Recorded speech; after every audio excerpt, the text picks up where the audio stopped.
3 Rennen in den USA. Die 2 großen US-Automobilhersteller, die klopfen jeweils an die Tür der Formel 1, aber nur einer darf eintreten. Bislang hat die Formel 1 und die FIA Ford das Okay gegeben, zusammen mit Red Bull 2026 Motoren für die Formel 1 zu bauen. Bei General Motors dagegen, da gibt es ein Veto und ich würde sagen, Schmidti, unser Formel 1-Experte Michael Schmidt, da müssen wir mal drüber sprechen. Warum wird für Ford so schnell die Tür aufgemacht, für General Motors nicht? Naja, Ford kommt natürlich mit einem Team, das schon da ist und einem Motorenhersteller, der eigentlich schon da ist, der zumindest mal den Großteil des Antriebs selber bauen will, während General Motors mit einem Team kommt, wo man den Eindruck hat, dass die wollen die Formel 1 nicht. Ja, und wieso? Also man würde sagen, General Motors, größter US-Automobilhersteller, selbst wenn die jetzt sich nicht mit einem bestehenden Team verbinden, sondern jetzt in dem Fall mit Andretti zusammen. Warum gibt es da so eine Blockadehaltung? Man müsste ja eigentlich denken, riesiger Name, bringt der Formel 1 was? Ja, ich glaube, es liegt eher am Andretti. Wenn jetzt General Motors, sagen wir, unter seinem eigenen Namen kommen würde, ein komplettes Team, wie zum Beispiel Toyota früher war oder auch BMW, dann wäre das eine andere Geschichte. Bei Andretti ist es so, der ist ein bisschen zu forsch aufgetreten, hat zu viel verlangt und hat gedacht, der Name Andretti ist schon die Eintrittskarte. Er hat es ja zunächst mal alleine probiert. Und er muss ja auch am Anfang, kann er nicht mit General Motors eintreten, weil die gar nichts haben. Also er müsste quasi mit Renault den Einstieg wagen. Und das würde sich sicher für 2, 3 Jahre erstmal hinziehen, bevor GM überhaupt technisch was beisteuern könnte, weil die haben ja nichts jetzt auf einer Formel-1-Basis. Und wie gesagt, da gab es eben Widerstände. Die Teams im Allgemeinen, würde ich mal sagen, die wollen sowieso kein 11. Team. Weil für die würde es, das behaupten sie zumindest, weniger Geld bedeuten vom Kuchen. Das stimmt bedingt. Es wäre weniger, ich würde mal sagen, ab dem 4., 5. Jahr. Die ersten 3, 4 Jahre sind abgedeckt durch diese $200 Millionen Eintrittsgeld, die jedes neue Team bezahlen muss. Die werden ja zu gleichen Teilen an alle 10 Teams verteilt. Und wenn man sich jetzt mal den aktuellen Auszahlungsmodus anschaut, dann bekommt das letzte Team vom Preisgeld etwa 7%. Wären es jetzt 11 Teams, dann könnte man davon ausgehen, dass das 11. vielleicht 6% kriegt. Das heißt, von jedem gehen etwa so 0,6% ab. Das sind dann so 4, 5 Millionen Dollar im Jahr. Also da kommt man schon mal 4, 5 Jahre weit, bis diese 20 Millionen aufgebraucht sind.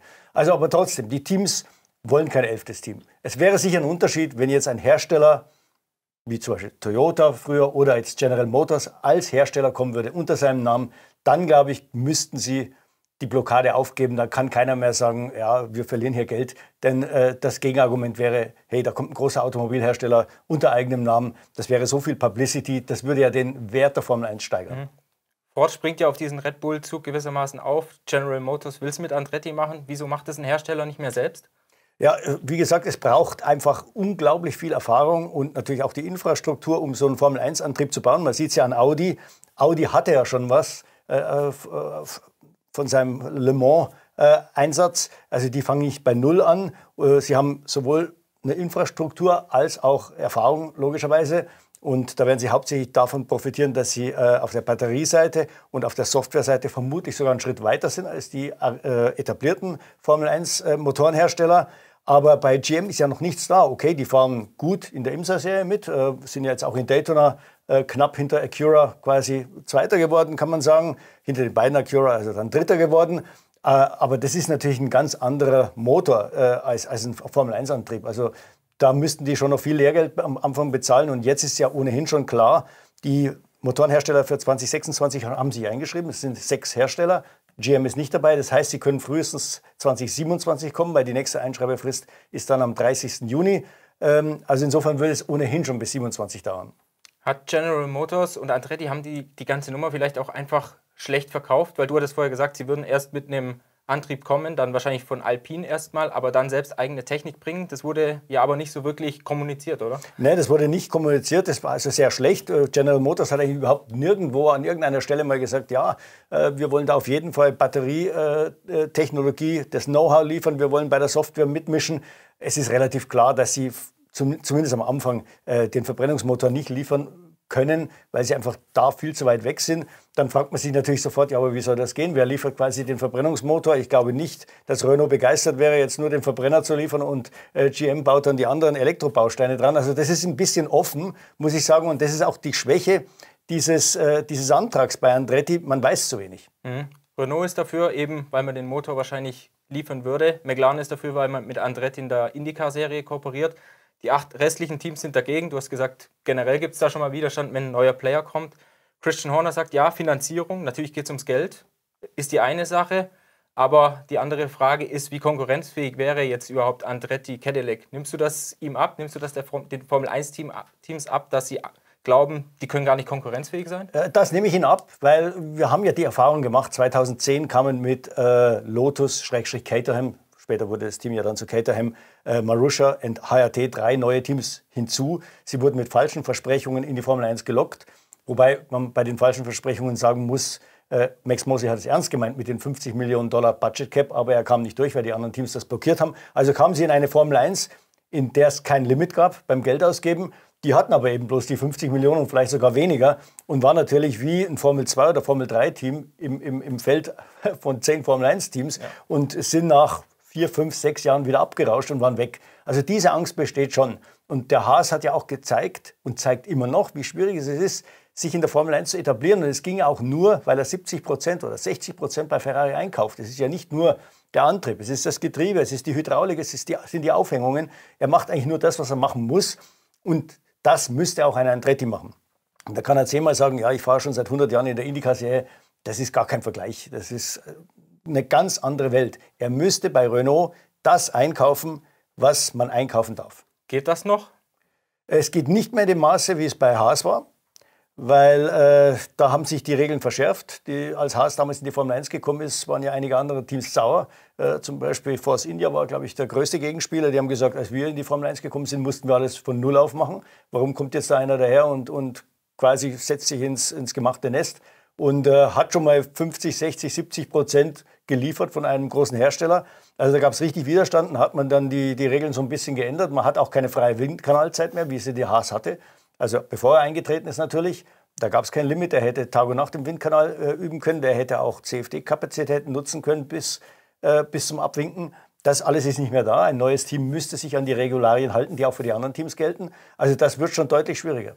Das Interview mit Christian Horner könnt ihr euch übrigens reinziehen, indem ihr einfach oben rechts im Bild klickt. Da könnt ihr mal reinhören. Da geht es unter anderem auch um Andretti Cadillac, natürlich auch um Ford.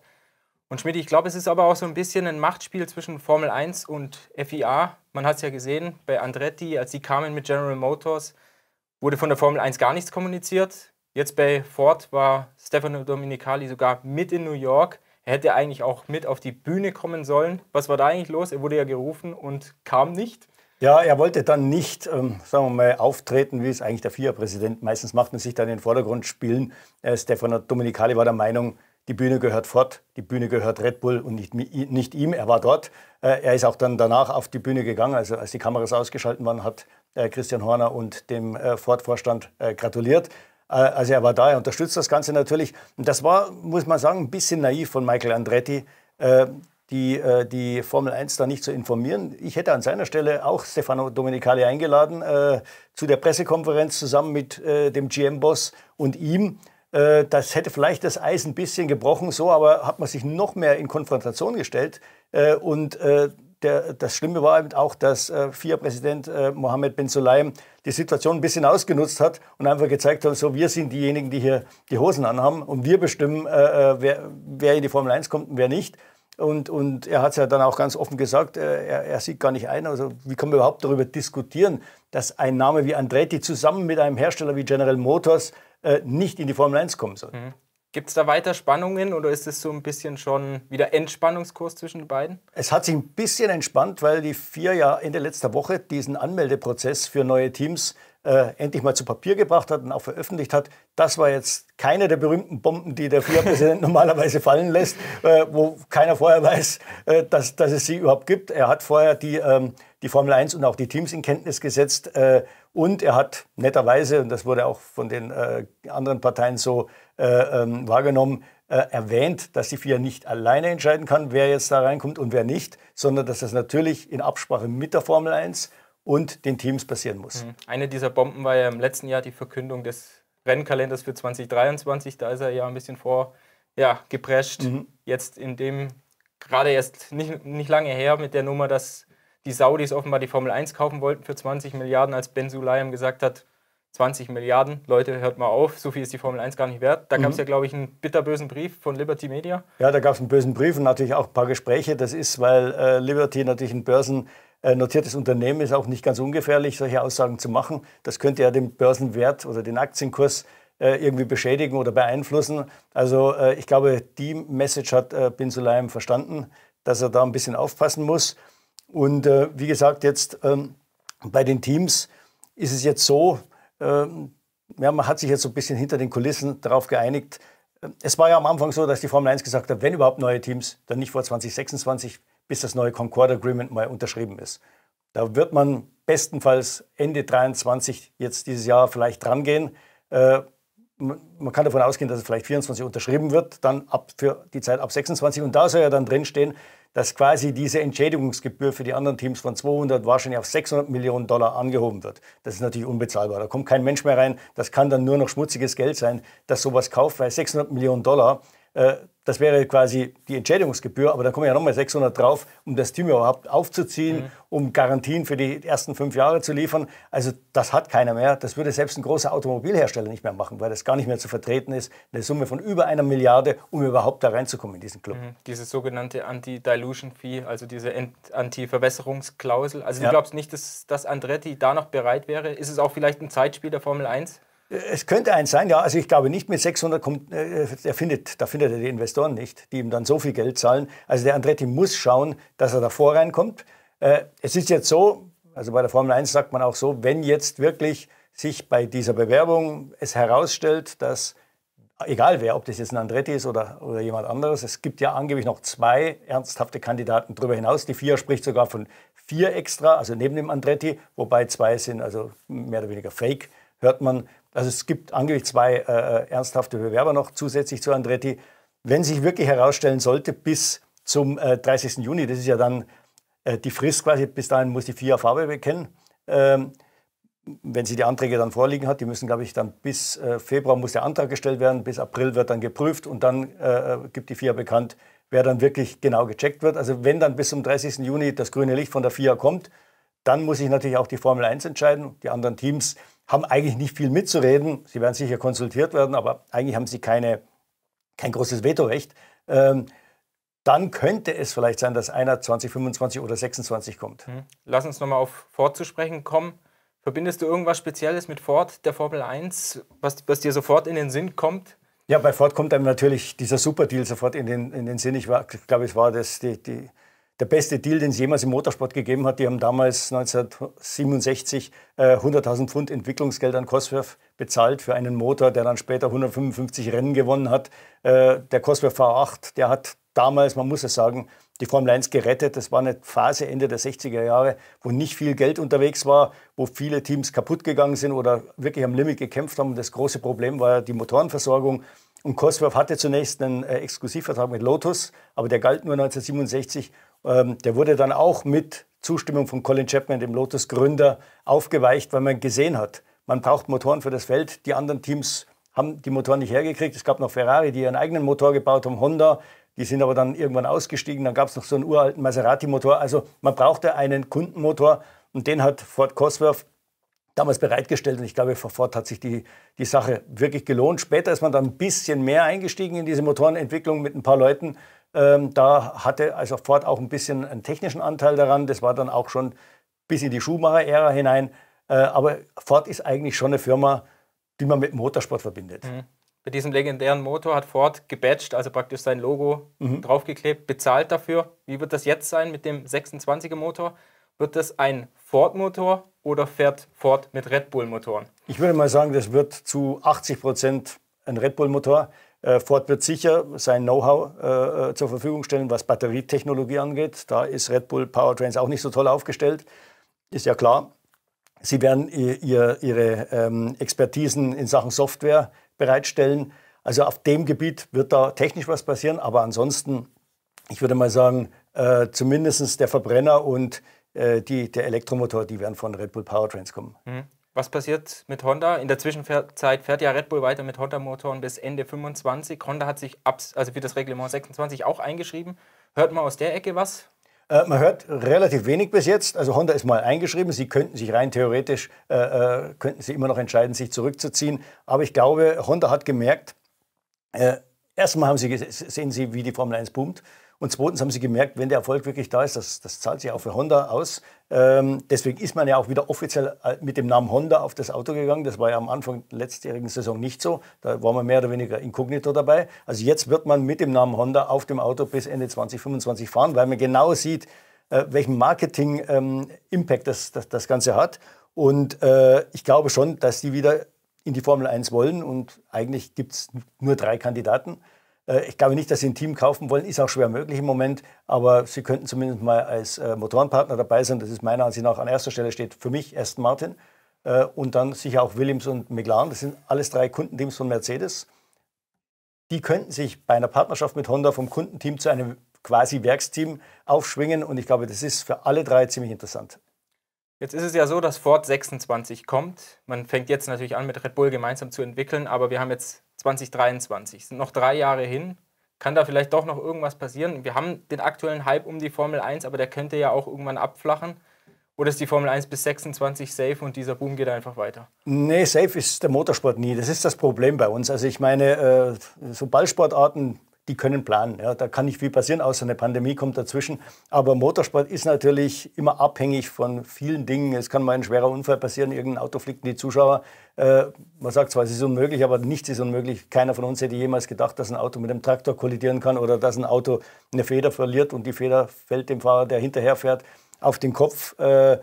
Das ist das eine und dann sind wir natürlich auch von politischen Entscheidungen abhängig. Ich meine, die Politik kann entscheiden, dass Verbrenner plötzlich komplett verboten werden. Zum Beispiel die ganze Debatte, die wir heute haben, um Nachhaltigkeit, um Verbrenner, um Elektroautos, Tempolimit, was auch immer, die ist ja komplett emotional besetzt. Da spielen Ideologien die große Rolle, weniger Fakten. Also da weiß man nie, was passiert. Das kann den Motorsport natürlich irgendwo beeinflussen. Deswegen kann man nicht hundertprozentig sagen, 2026 ist die Formel 1 noch größer, als sie heute ist.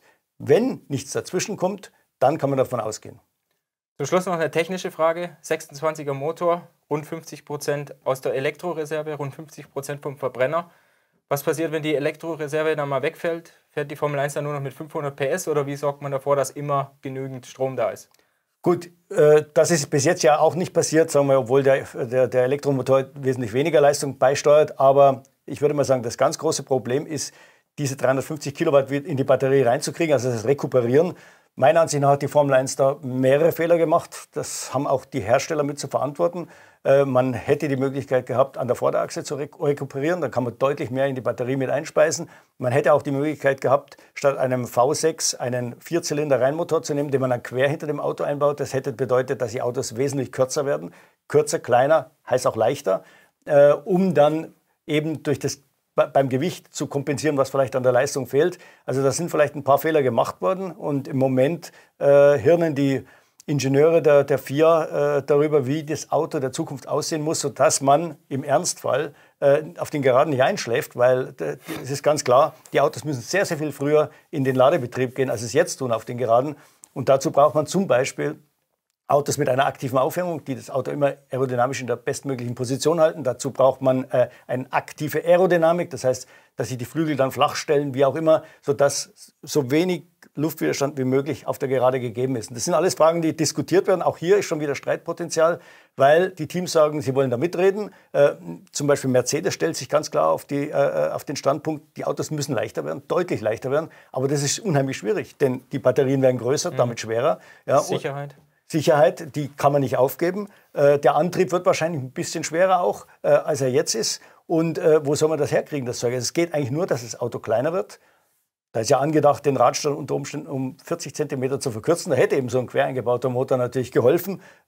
Ist auch angedacht, das Auto vielleicht wieder 10 cm schmaler zu machen, um einfach Masse aus dem Auto rauszukriegen. Aber das ist eine schwierige Aufgabe und ich glaube, wenn die FIA da glaubt, sie könnte das alles über die Köpfe der Teams hinweg entscheiden, dann wird es wieder Streit geben. Also da wäre es schon besser, man tut sich zusammen, vor allem weil die Zeit auch langsam knapp wird. Das wird wieder, ähnlich wie dieses diesjährige Reglement, das wird schon eine ganz andere Welt werden. Die Autos werden ein bisschen anders ausschauen und da muss man früh genug anfangen. Gut, ich würde sagen, das Auto der Zukunft ist nochmal ein Video für sich. Lassen wir es mal so stehen soweit. Danke, Schmidti, für deine Zeit und Ja, liebe User, das war's mit diesem Video. Wenn es euch gefallen hat, vergesst nicht, den Kanal zu abonnieren, die Glocke zu aktivieren, damit ihr keines unserer Videos verpasst. Und wir würden sagen, bis zum nächsten Mal. Servus. Ciao. Wenn Ihnen das Video gefallen hat, dann abonnieren Sie unseren Kanal hier. Wenn Sie in das Gespräch meines Kollegen Andreas Haupt mit Christian Horner reinhören wollen, dann klicken Sie hier. Und am Freitag haben wir für Sie noch ein Interview mit George Russell.